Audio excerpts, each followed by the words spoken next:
Hello everyone. So we are back with another question. ये question में भी last video में एक्सपोज हो गया था, तो हमने सोचा कि चलो इसको भी सॉल्व करवा ही देते हैं। तो ये GS3 का क्वेश्चन है, बेसिकली 2020 GS3 का क्वेश्चन है। 2024 मेंस में आया था और ये एक 15 मार्कर है, राइट। तो 15 मार्कर है। आपको 10 मार्कर में मैंने बताया था कि कोई भी 10 मार्कर क्वेश्चन हो तो बेसिकली जो है उसके दो सब पार्ट्स होते हैं, राइट। तो 15 मार्कर कोई भी क्वेश्चन निकल के आता है उसके मिनिमम 3 सब पार्ट्स तो होते ही होते हैं, 3 सब पार्ट्स, राइट। ज़्यादा भी हो सकते हैं, ऐसा नहीं कह रहा हूँ मैं कि 10 मार्कर है तो 2 ही सब पार्ट होंगे, ज़्यादा भी हो सकते हैं, पर मिनिमम 2 तो होते ही होते हैं। एंड बेसिकली एक सब पार्ट में हम वैलिडेशन देते हैं स्टेटमेंट को, दूसरे में हम उसको रिफ्यूट करते हैं या फिर उसका काउंटर व्यू देते हैं, राइट। तो ऐसे हो जाता है 2 सब पार्ट, 10 मार्कर्स मिनिमम 2 सब पार्ट, 15 मार्कर्स मिनिमम 3 सब पार्ट, एटलीस्ट कह रहे हैं, ज़्यादा भी हो सकते हैं, राइट। कई बार 10 मार्कर में ही 4 सब पार्ट्स भी आ जाते हैं, जैसे कि GS1 का ही क्वेश्चन था, फास्ट ट्रैक टेक्नोलॉजी वाला। उसमें बेसिकली उसमें 4 सब पार्ट निकल के आते हैं। अगर आप करने बैठेंगे तो पहले आप टेक्नोलॉजी डिस्कस करेंगे और उसके बाद पहले आप जो एग्जिस्टिंग टेक्नोलॉजी डिस्कस करेंगे, उसके मेरिट्स डिमेरिट्स देंगे जो भी क्वेश्चन के अकॉर्डिंग पूछा गया था, और फिर उसके बाद आप नई टेक्नोलॉजी डिस्कस करेंगे, उसके डिमेरिट्स जो भी है वो भी जो भी क्वेश्चन में पूछा गया था वो देंगे। तो 4 सब पार्ट निकल के आते हैं, फिर अकॉर्डिंगली कंक्लूड भी करेंगे, राइट। तो हमारे पास ये क्वेश्चन है कि नॉट GS1 में नहीं था फास्ट ट्रैक वाला क्वेश्चन, GS3 इसी पेपर में का क्वेश्चन है वो भी। तो बेसिकली यहाँ पे हमारे हाथ में जो क्वेश्चन है, discuss the merits and demerits of the 4 labour codes in the context of labour market reforms in India, what has been the progress so far in this regard, right. Labour markets पे question है, markets question है, 15 marker है, तो 3 parts तो सब parts तो निकल आएंगे। 3 सब पार्ट दिख रहे हैं आपको, कौन कौन से? पहले तो ये 4 लेबर कोड दिख गए, राइट। 4 लेबर कोड्स, इंट्रो में इनके बारे में मेंशन करेंगे कि 4 लेबर कोड्स क्या क्या हैं, राइट। फिर इसके बाद इसने बॉडी पे आते हैं, इनका ही मेरिट्स पूछा और डीमेरिट्स पूछा, राइट। लास्ट में आपसे इसके बारे में पूछा गया कि प्रोग्रेस क्या क्या है इसकी, ठीक है। कहाँ स्टैग्नेंट है या प्रॉब्लम्स है, और कहाँ पे वेल फंक्शनिंग है,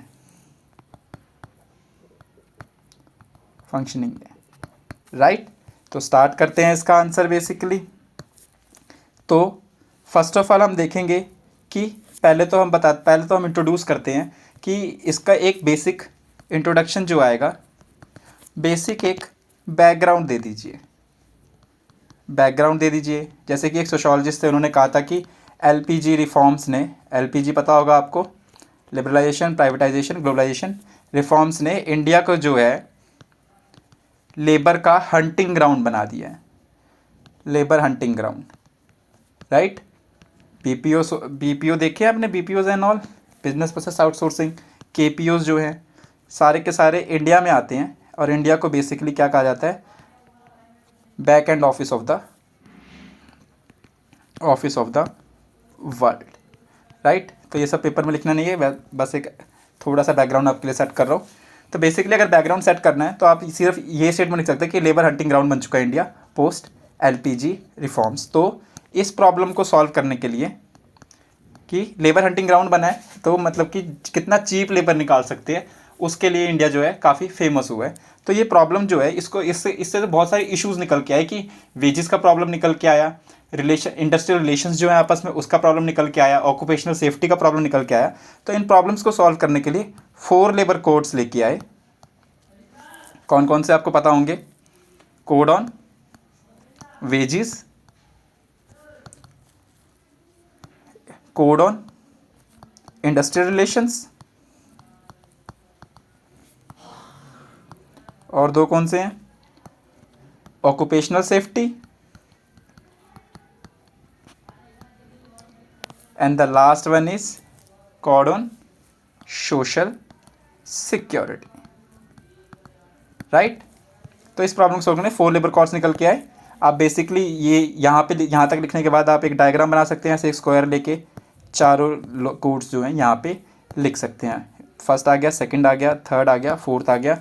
और अगर बेटर करना है आपको ये, तो और अगर आपको ये बेटर करना है तो आप क्या कर सकते हैं कि इसके नीचे ही इनके दो दो आप वो जो भी क्लॉजेज हैं वो लिख दीजिए। राइट, तो आपका ये पूरा इंट्रोडक्शन सेट हो गया, आपका जो ये कोड वेजेस जो है सारे के सारे आ गए। ठीक है, तो ये जो दो दो पॉइंट्स आपने लिखे हैं इसी की बेसिस पे आप बॉडी पे आते हैं। यहाँ पे आप मेरिट्स एंड डीमेरिट्स लिखेंगे। राइट, अब इसके दो मेथड हैं, या तो आप साइमल्टेनियसली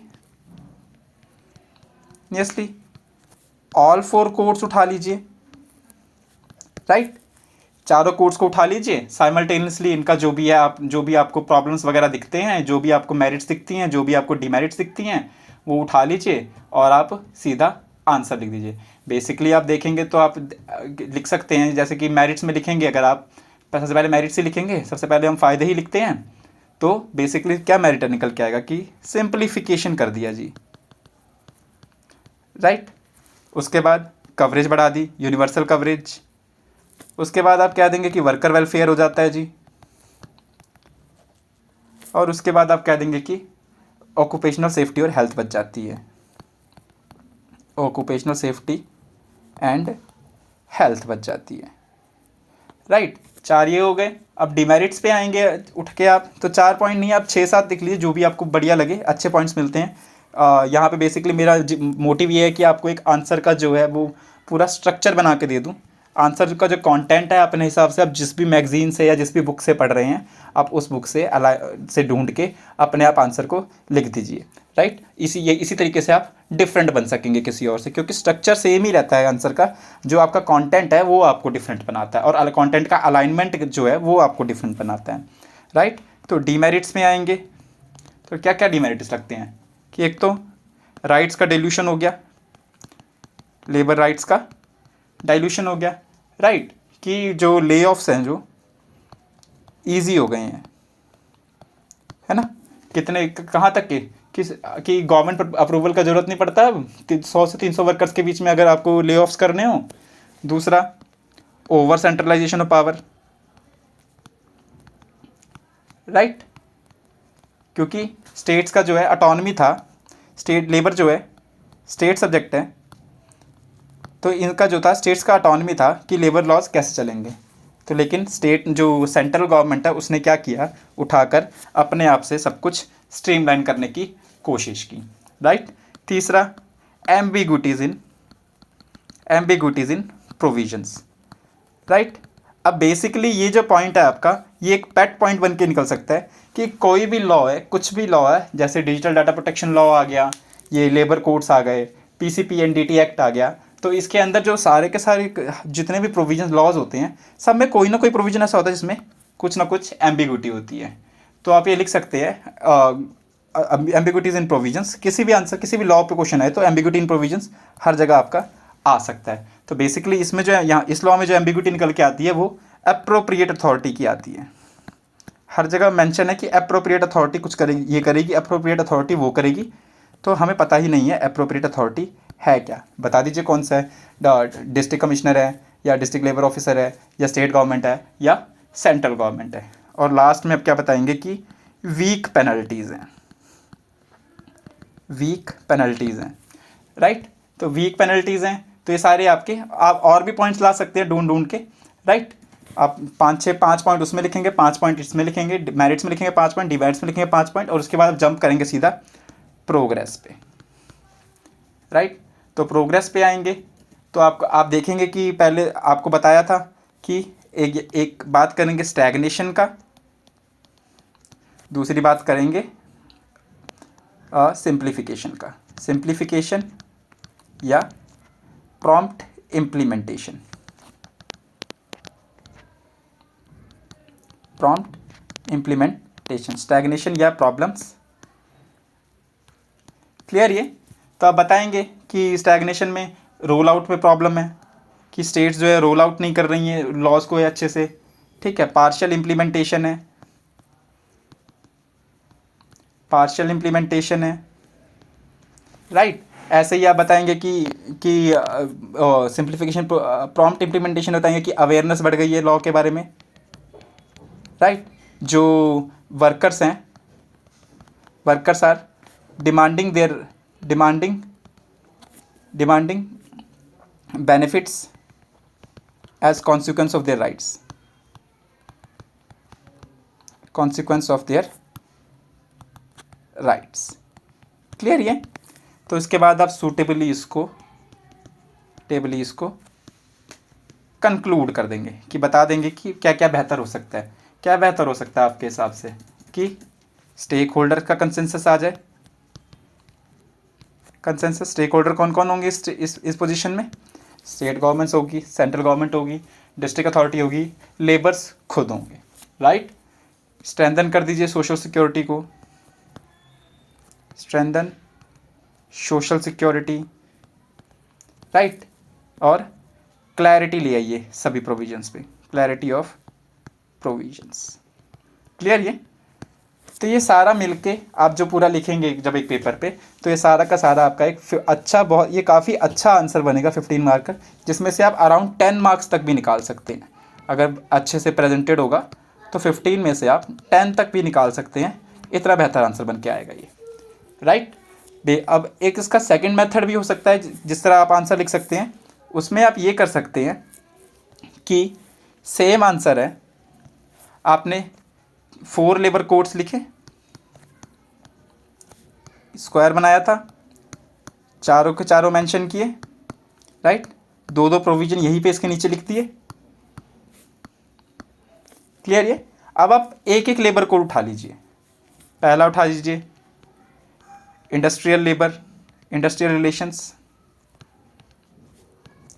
इसके मेरिट्स डिमेरिट्स निकाल लीजिए, राइट। 2 पॉइंट्स यहाँ ले लीजिए। सेकंड में वेजेस वाला कोड उठा लीजिए, मेरिट्स डिमेरिट्स निकाल लीजिए। थर्ड में, थर्ड कौन सा था जी? थर्ड था ऑक्यूपेशनल सेफ्टी, इसके मेरिट्स एंड डिमेरिट्स निकाल लीजिए। और the last one was code on social security, right. इसके मेरिट्स एंड डिमेरिट्स निकाल लीजिए। तो आपको ये मेरिट्स एंड डिमेरिट्स मिल जाएंगे इनके सबके। इसके बाद आप जंप करके आएंगे प्रोग्रेस पे। प्रोग्रेस में सेम वही, क्या स्टैग्नेशन है एंड क्या प्रॉम्प्ट इम्प्लीमेंटेशन है, या बेहतर इसके जो काम कर रहा है ये, वो सारी बेहतरियाँ यहाँ पे लिख दीजिए, राइट। 2 लिखेंगे, लास्ट में इसको कंक्लूड कर देंगे कि वही सेम जो कंक्लूजन ऊपर लिखा था, स्टेक होल्डर का कंसेंसस होना चाहिए, holders consensus, right. Accountability mechanisms होने चाहिए,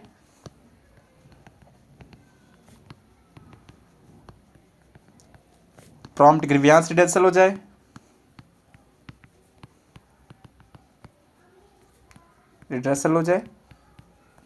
राइट। तो सेम आंसर है। आप 10 टू 11, बेसिकली ये आप थोड़ा ज़्यादा ही हिट द, जो ये वाला सेक्शन है हिट द बुलसाई वाला सिस्टम है, तो ये ज़्यादा बेहतर निकल के आता है। ये एक तरह का क्रिटिकल एनालिसिस देता है आपको, एनालिसिस देता है मेरिट एंड डिमेरिट्स का, और आपकी नॉलेज दिखाता है कि आप कितना पढ़ के आए हैं, राइट। तो आपकी चॉइस है, दोनों में से कोई भी उठा लीजिए। अगर आपको लॉज चारों के चारों पता हैं तो बेहतर है बहुत, वैसे तो आपको पता होना चाहिए क्योंकि आप मेंस लिख रहे हैं, तो चारों लॉज पता हैं। तो मैं रिकमेंड करूँगा कि आप ऐसे आंसर लिखिए ये वाला, ठीक है। आपको चारों पता हैं, चारों के मेरिट्स डिमेरिट्स, चारों के प्रोविजंस अगर आपको पता है तो डिमेरिट्स वहाँ पेपर में बैठ के भी आप लिख सकते हैं खुद ही सोच के उसमें से। अगर आपको लॉज नहीं पता है तो मैं कहूँगा कि आप जो ये 4 लेबर कोड्स को 4 लेबर कोड्स ही रहने दीजिए, 1-2 मेंशन कर दीजिए जो आपको पता है। ये स्क्वायर नहीं बनाइएगा, ताकि क्योंकि आप फंस जाएंगे, आपकी लैक ऑफ नॉलेज यहाँ से दिख जाएगी कि अगर आपने स्क्वायर बना दिया और चारों लॉ में आपने कुछ गड़बड़ कर दी तो आपका यहाँ पे लैक ऑफ नॉलेज दिख जाएगा, और एग्जामिनर जो चेक करने वाला है उसका थोड़ा सा मूड ऑफ हो जाएगा। तो हमें मूड तो ऑफ नहीं करना है चेकर का, हमें चाहिए कि वो बहुत ही खुश रहे हमारा आंसर पढ़ के, ठीक है, कि उसे लगे कि स्टूडेंट को बहुत आता है, राइट। तो ये वाला आप सेक्शन निकाल सकते हैं। उसके बाद आप मेरिट्स एंड डिमेरिट्स साइमल्टेनियसली चारों कोड्स के उठा लीजिए बिना कोड को मेंशन किए। बेसिकली आपको जो भी कोड्स पता हैं आप ये इंट्रोडक्शन के बाद एग्जाम्पल में वो जितने भी आपको कोड्स पता है, मान लीजिए आपको 2 कोड पता थे, सोशल सिक्योरिटी, ऑक्यूपेशन सेफ्टी, तो यहाँ पे लिख दीजिए। उसके बाद सीधा जंप करके आ जाइए आप मेरिट्स एंड डिमेरिट्स वाले सेक्शन पे। यहाँ पे आप दोनों मेरिट्स डिमेरिट्स 5-5 लिखेंगे। उसके बाद सीधा जंप करके आ जाइए आपके वो प्रोग्रेस पे आप ये 2 सेक्शन बनाएंगे, इन दोनों को लिखेंगे और फिर उसको कंक्लूड कर दीजिएगा। ठीक है, अगर तो थोड़ा नॉलेज कम है। अगर तो ठीक ठाक आपको आता है ये लॉ, तो मैं कहूँगा कि आप रिकमेंड करूँगा कि आप ये सेकंड वाला मेथड यूज़ करें। आप इंट्रोडक्शन सेम वही लिखिए, बैकग्राउंड बना के लिखिए, बेहतर इंट्रोडक्शन है वो। या आपको इंट्रोडक्शन चेंज करना है तो आप यहाँ पे फैक्ट दे सकते हैं लेबर फोर्स पार्टिसिपेशन रेट के बारे में, राइट। पर ये लेबर फोर्स पार्टिसिपेशन रेट जो है चेंज होता रहता है क्वार्टरली, तो ध्यान रखिएगा कि आप क्या लिख रहे हैं। लेटेस्ट डेटा लिखेंगे तो बेहतर रहेगा। तो फैक्ट लीजिए लेबर फोर्स पार्टिसिपेशन रेट के बारे में, और उसके बाद बताइए कि 4 लेबर कोड्स जो थे वो इसी के लिए आए हैं कि लेबर फोर्स पार्टिसिपेशन रेट बढ़ा दिया जा सके और डेमोग्राफिक डिविडेंड का बेहतर इस्तेमाल किया जा सके, राइट। तो ऐसे ऐसे जो मोटे मोटे वर्ड्स होते हैं, डेमोग्राफिक डिविडेंड हो गया, ये जो वर्ड्स निकल के आते हैं ये सारे, जैसे सिल्वर इकॉनमी निकल के आ गया, ठीक है, ये सारे के सारे वर्ड्स जो है आप यूज़ करेंगे आंसर्स में, तो आपका आंसर बहुत ही फॉर्मल और वेल फाउंडेड लगता है, राइट। तो आप दोनों में से कोई भी मेथड यूज़ कीजिए जो भी आपको अच्छा लगता है, जिसमें भी आपको नॉलेज है, और एक आंसर लिखने की ट्राई कीजिए। इन्हीं लाइन्स पे आंसर लिख लीजिए, स्टार्ट कीजिए इन्हीं लाइन्स पे, बाद में आप खुद ही आंसर ऐसे ही डिकोड करके लिखने लग जाएंगे। Thank you.